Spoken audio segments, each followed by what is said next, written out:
जय जगन्नाथ नमस्कार आपण मानक पुणी थोड़े स्वागत करुच्ची आम चैनल ओडिया टेस्टी फूड को। आज मु आपण नहीं आसी बहुत ही चटपटा सुआदिया दही बैगण रेसिपी।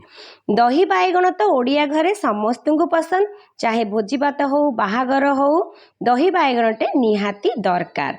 या आज आम बनइबा सब टिप्स और ट्रिक्स सहित जदि आपन को मो रेसिपीटी भल लगे तारे मोर चैनल को सब्सक्राइब करदेवे, पाखरे जो बेल बटन अच्छी ताको ऑन करदेवे ताकि मोर सबू वीडियोर नोटिफिकेशन आपण पाखरे पहुँची पारिबो। एहाकू बनइबा पई आमे एठारे नै जिबा गोटे कप माने पाखापाखी 250 ग्राम दही आउ दुईटा मीडियम साइज रो बैगण को एमती टिके मोटा मोटा पीस रे डेम्फो सहित आमे काटी नबा। तापरे एथिरे आमे पकेइबा स्वाद अनुसार लूण, अधा छोट चामच रु टिके कम हळदी गुंड, अधा छोट चामच आमे पकेइ नबा लाली लंका गुंड आपण आपणको टेस्ट अनुसार टिके कम बेसी करि परिबे। आउ गोटे चामच रसुणर पेस्टा टिके चिकन हवा दरकार। तापरे आमे सबु मसला को बैगण रे भल से गोले नबा ताकि मसलार पूरा गोटे कोट बढ़िया से जमती बैगण उपरे लागी जिवो। ए बटा रसुणर फ्लेवरटा बैगण रे बहुत बढ़िया आसीबो। तापरे आमे ए सब को ढांकी की 5 मिनिट पई मैरिनेट हबा पई रखी दबा। एबे आमे गोटे पैन को भल से गरम करनबा। तापरे गैस रो आंच को मीडियम करिकी पकेबा दुईटा सुखिला लाली लंका, 10-15टा गोटा गोलमरीच, गोटे चामच जीरा। तापरे ए सब को आमे मीडियम आंच रे ही फ्राई करनबा जेमती कि एथिरु बहुत भल बास्ना आसीबो। एबे देखंतु गोटे 2 मिनिट परे लंका भी लाली पड़ी गलानी, जीरा भी भाजी आसिलानी, एथिरु बढ़िया बास्ना एबे आसिलानी। आमे गैस को बंद कर नै कि आको ठंडा हवा पई रखी दबा। सेही पैन को आमे गरम करनबा, सेथिरे 2-3 चामच तेल आमे नै जिबा। आ तेल जेमती गरम हे जिवो आमे जो मैरिनेट करिकी बैगण रखिथिलु सेही बैगण को आमे तेल रे भाजी नबा। बैगण जेतेबेले पकेइबा आमे गैस रो आंच को बिल्कुल हाई रखिबा। जदि आमे मीडियम किंबा लो कर दबा ताले बैगणटी भलरे सिजिबनी, जहा को आमे ओडिया रे को कांको सिजा हे जिबा।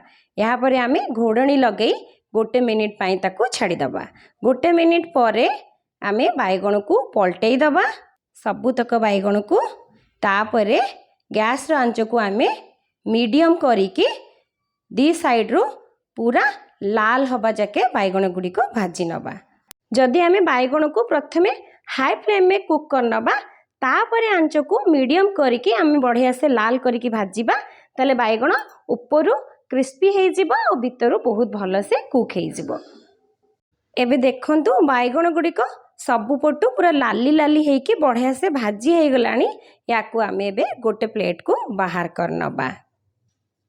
तबरे आमे जो जीरा गोलमरच और सुखिला लंका को भाजी की रखिथिलु ताको गुंड कर नबा।